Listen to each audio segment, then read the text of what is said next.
পাশের বাড়ির বৌদির জামাই বোকা। একদিন বৌদি আমায় ডেকে নিয়ে বলল, তোর দুলাভাই একটা বোকা, আমার কষ্ট অভাব দূর করতে পারে না। আমি বৌদির কথা শুনে অবাক হয়ে যাই। একদিন বৌদি আমার সাথে যা করেছিল তা শুনলে তোমাদের চোখ কপালে উঠে যাবে। আমি তখন ছোট, ক্লাস 7-এ পড়ি। আমাদের পাড়ায় প্রতিদিন রাতে গানের আসর জমত। গ্রামে আমাদের আড্ডা গুরু নীরব ভাই। স্কুল না থাকলে সারাদিন তার ঘরে বসে থাকি আর মোবাইলে গান শুনি। আমাদের এলাকার রাজু ভাইয়ের বউ একটু অন্যরকম। গ্রামের ছনের ঘর ছিল জঙ্গলের সাথে। সে যদি ওর ভিতরে থাকত তো আমাদের গায়ে পানি দিয়েছি আমার। একদিন এভাবে যাবার সময় ভেতর থেকে পানির ছিটা দিয়ে বলে, জামাই কই যাও, বাড়িতে আসো, পিঠা খেয়ে যাও। আমি আসলে এসবের কিছুই তেমন বুঝি না। আমি ভাবিকে বললাম, কি পিঠা? আরে ভেতরে আসি না। আমি বোকার মতো ভেতরে যেতে চাইলে ভাবিকে দেখে আমি চমকে উঠি। ভাবি খিলখিল করে হাসতে থাকে আর আমায় বলল, শরম পাইছো? জঙ্গলের ভেতরে ক্রিকেট বল খুঁজতে থাকি। নীরব ভাই ক্রিকেটের বল এত জোরে মারছে এই জঙ্গলে আইসা পড়ছে। আর আমি ছোট হওয়াতে ওরা সবাই সবসময় আমার এই পাঠায় জঙ্গলের ভেতরে ক্রিকেট বল আনতে। কোনো মতে এদিন আর বল খুঁজে পাই না। রাজু ভাইয়ের বউ পিছন থেকে আমার উপর পানি ছুঁড়ে মারে। আমি চমকে উঠি, বলি, একটা ক্রিকেট বল দেখছে। সে বলে, বল আমার ঘরের চালের উপরে এসে পড়ছে, তাই আজ আর বল দিবে না। আমি বললাম, ভাবি, আমার আর এখানে বল ফেলব না, আজকের মতো বলটা দিয়ে দাও। ভাবি বলল, ঠিক আছে, বলটা ফেরত দেব, তবে একটা শর্ত আছে, যদি তুই আমার শর্ত রাখিস তাহলে বল দিতে পারি। আমি ভাবিকে বললাম, ভাবি, আমি ছোট মানুষ, আমি কি তোমার দেওয়ার শর্ত পালন করতে পারবো? ভাবি বলল, পারবি, না পারলে আমি তোকে শিখিয়ে দেব। আমি ভাবিকে জিজ্ঞেস করলাম, ভাবি কি শর্ত বলো? এবার ভাবি বলল, এখন বলতে পারবো না, তুই বরং সন্ধ্যার পর আমাদের বাড়িতে আসিস, তখন সত্যটা বলবো। আর এখন যে বলটা নিয়ে যা।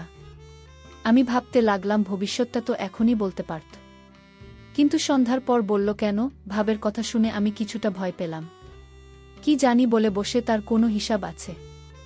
আমি ক্লাস 7-এ পড়লে কি হবে? আমার গঠন গাঠন একটু বল। অনেকে বিশ্বাসই করতে চায় না। আমি ক্লাস 7-এ পড়ি। আমার 5 ফুট 5 ইঞ্চি উচ্চতা। পরের দিন আমি ভাবের কথা মতো সন্ধ্যার সময় তাদের বাড়িতে গেলাম।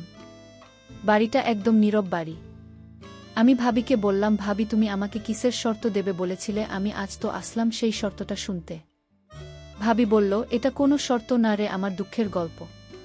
আমি যদি আমার গল্পটা তোর সাথে শেয়ার করি তাহলে তুই কি এর সমাধান দিতে পারবি? আমি বললাম, ভাবি, আমি মানুষটা ছোট হতে পারি, কিন্তু আমার বিষয় তুমি জান না। আমি ছোট হলেও কোনো কাজে পর্যন্ত ব্যর্থ হয়নি। ভাবি তখন খুশি হয়ে বলল, সত্যি বলছিস তুই? আমি জানতাম তুই মাত্র 7-এ, পুলিশ কি বুঝবি তুই? ভাবি, তুমি তোমার কষ্টের গল্পটা বল, আমি শুনতে চাই। আর যদি আমি গল্পটা শুনে তোমার সমস্যার সমাধান করে দিতে পারি তাহলে আমি জানি তুমি আমায় কোনোদিন ভুলতে পারবে না। এতটুকু বাচ্চা ছেলের সাহস দেখে আমি অবাক হয়ে গেলাম। এই বাচ্চা ছেলে আমাকে যেভাবে উৎসাহিত করেছে, আমি তার কথা শুনে অনেক খুশি হলাম। আর মনে মনে ভাবলাম, আমি ওকে দিয়ে এসব দূর করব, ওকে দিয়ে আমার সমস্যার সমাধান করিয়ে নিব। আমি ভাবিকে বললাম, ভাবি, তুমি কি ভাবছো এমন করে? তোমার কষ্টের গল্পটা বলো, আমি শুনি। ভাবি তখন বলল, ঠিক আছে, তাহলে শোন। তোর দুলাভাই একটা বোকা। আমার কোনো কথা সে রাখে না। সে আমার সাথে পারে না। প্রতিদিন রাতে ঘরে এসে ভাত খেয়ে মরার মতো ঘুমিয়ে পড়ে। আমার কোনো আবদার তো দুলাভাই রাখে না এবং পূরণ করতে পারে না। সে সবসময় আমার কাছ থেকে দূরে থাকে। মানুষের সাথে আমার জীবনটা কাটানো খুব কষ্টের। উত্তর, দুলাভাই সবসময় প্রতিদিন বলে আমার শরীরটা আজ ভালো না। আচ্ছা তুই বলতো, এভাবে কি আর সংসার চলে?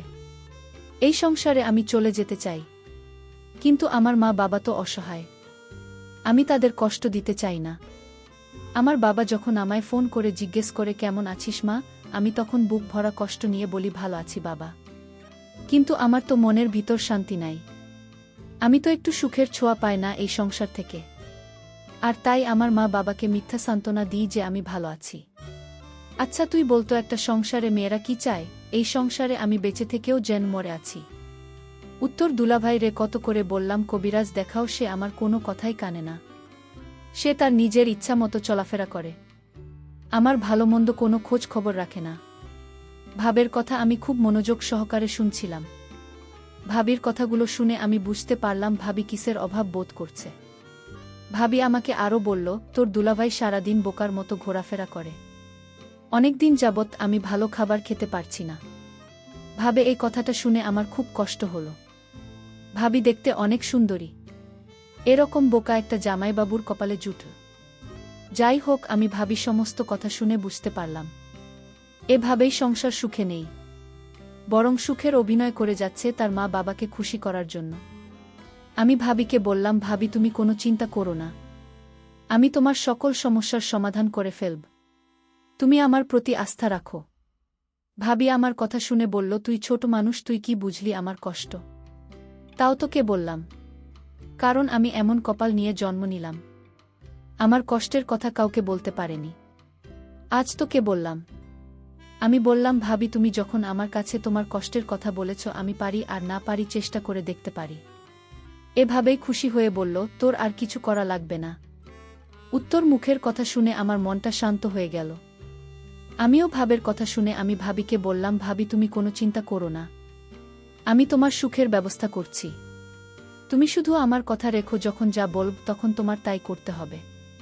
আমি ভাবিকে বললাম, ভাবি তুমি একটু অপেক্ষা করো, আমি আমার বাড়ি থেকে আসছি। আমি তাড়াতাড়ি বাড়িতে এসে আমার বাবার পকেট থেকে কিছু টাকা নিয়ে বাজারে গেলাম। আমি মনে মনে চিন্তা করলাম, ভাবি কি আজ আমি দেখিয়ে ছাড়ব আমাকে বলে আমি বাচ্চা মানুষ। হায় ভাবি, তুমি আমার সম্পর্কে জান না, তুমি আজই বুঝতে পারবে আমি বাচ্চা নাকি কিশোর। আমি বাবার পকেট থেকে টাকা নিয়ে বাজারে গেলাম। বাজারে গিয়ে 1 কেজি গরুর মাংস কিনলাম। আলু, পেঁয়াজ, রসুন, ভাবের জন্য সাবান, ফেস ওয়াশ, মুখের ক্রিম, হাতের ছুরি ইত্যাদি কিনে ভাবির বাসায় নিয়ে গেলাম। ভাবি আমার হাতে বাজার দেখে অবাক হয়ে গেলাম। আমি ভাবিকে বললাম, ভাবি চিন্তা করো না, তুমি এখানে বসো, দেখো তোমার জন্য কত কি এনেছি। আমি ভাবি যখন সকল সামগ্রী দেখালাম, ভাবি তখন বলল, তুই বাচ্চা মানুষ, এত টাকা কোথায় পেলি? আমি বললাম, ভাবি আমি এই টাকা জমিয়ে রেখেছিলাম, আমার কাছে আরও অনেক টাকা আছে ভাবি। ভাবি তখন বলল, এসব আমি নিতে পারবো না, তোর দুলাভাই জানলে আমি কি জবাব দিব, একবার ভেবে দেখেছিস? ভাবি বললাম, তুমি বলবে বাবার একটা গরু ছিল, সেটা বিক্রি করে কিছু টাকা মাকে খরচ করার জন্য দিল। তোর মাথায় তো দারুণ বুদ্ধি, কিন্তু আমার জন্য তুই এত কিছু করবে কেন? আমি তোর কি হই? আর এভাবে একটা গান আছে না, মানুষ মানুষের জন্য। আমিও মানুষ, তুমিও মানুষ, শুধু এইটুকু জেনে রাখো। আর তাছাড়া আমার তো আর বড় ভাই নেই, আমার কোনোভাবে নেই। যদি আজ আমার একটা ভাবি থাকতো আর সেই ভাবেই যদি তোমার মতো কষ্টে থাকতো, তাহলে আমি কি তাকে ফেলে দিতাম? আমি তাকে হেল্পও করতাম না। ভাবি তখন বলল, আসলে সত্যি তো অনেক মেধা আছে, তুই ছোট হলে কি হবে, তোকে আল্লাহ অনেক জ্ঞান বুদ্ধি দিয়েছে, তুই ভবিষ্যতে অনেক বড় হবি। আমি ভাবিকে বললাম, ভাবি এবার কথা বাদ দিয়ে রান্না করো, আজ তুমি গরুর মাংস দিয়ে ভাত খাবে, আমিও তোমার সাথে খাব, অনেক ভাল লাগবে। বলতে ভুলে গিয়েছিলাম যাকে আমি বাচ্চা বলে ডাকি, তার নাম সজীব, তার মা বাবা। ভাল লাগবে। বলতে ভুলে গিয়েছিলাম যাকে আমি বাচ্চা বলে ডাকি, তার নাম সজীব, তার মা বাবা আছে, তাদের একটা মাত্র সন্তান, সে হচ্ছে সজীব। আর একমাত্র সন্তান বলে সজীবকে তার বাবা মা অনেক স্নেহ করে, যখন যা চায় তাই দেয়। আমি সজীবকে বললাম, সজীব তুমি বস, আমি রান্না করি। সজীব তখন বলল, ভাবি আমি তোমার সাথে রান্নায় হেল্প করি। আমি বললাম, ঠিক আছে কর। আমি আর সজীব মিলে রান্না শেষ করে ঘরে নিয়ে যখন খেতে বসব, ঠিক তখনই আমার বোকা জামাই বাড়িতে হাজির। সজীব আমার স্বামীকে ভয় পেয়ে সে কাঠের তলে লুকিয়ে পড়ল। আমার হামলা স্বামী আমায় জিজ্ঞেস করল, কি রে সোনিয়া, আজ ঘরে মাংসের ঘ্রাণ পাচ্ছি কেন? মাংসের ঘ্রাণ কোথা থেকে আসছে? আমি তখন আমার বোকা স্বামীকে বললাম, আমার বাবা এসেছিল, আজ দুপুরে আমার জন্য অনেক কিছু নিয়ে আসছে, তুমি তো আমার ভরণ পোষণ করতে পারো না, আর তাই বাবা আমার জন্য হাতের ছুরি, মুখের ক্রিম, ফেস ওয়াশ, ব্যাগ ভর্তি বাজার নিয়ে আসছিল।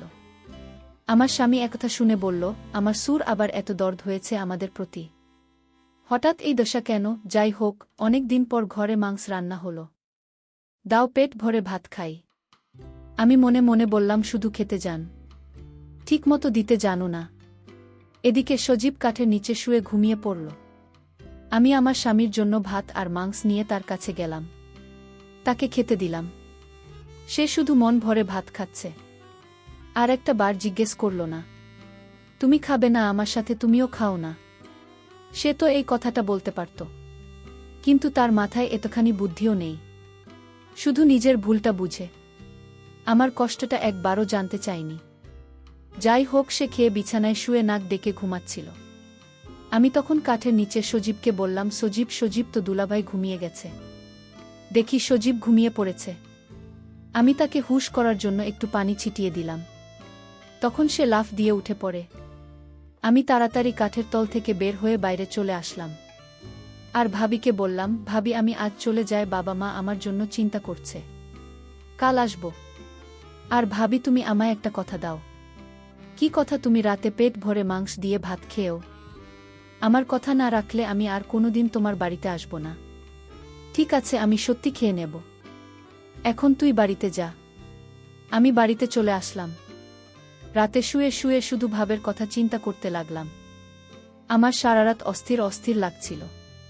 আমি কিছুতেই রাতে ঘুমাতে পারলাম না। আমি সিদ্ধান্ত নিলাম যে করে হোক ভাবের সমস্ত কষ্ট দূর করতে হবে। আর দুলাভাই যা পারে না তা আমি করে দেখাব। ভাবের কোনো সন্তান নাই। বিয়ে হয়েছে 5 বছর হয়েছে, তাও তাদের কোনো সন্তান হয়নি। আমি সিদ্ধান্ত নিলাম ভাবে কেইনকে আর রাখব না। আমি তাকে সমস্ত সমস্যার সমাধান করব। পরের দিন দুলাভাই গঞ্জে চলে গেল। আজ মনে হয় রাতে ফিরতে পারবে না।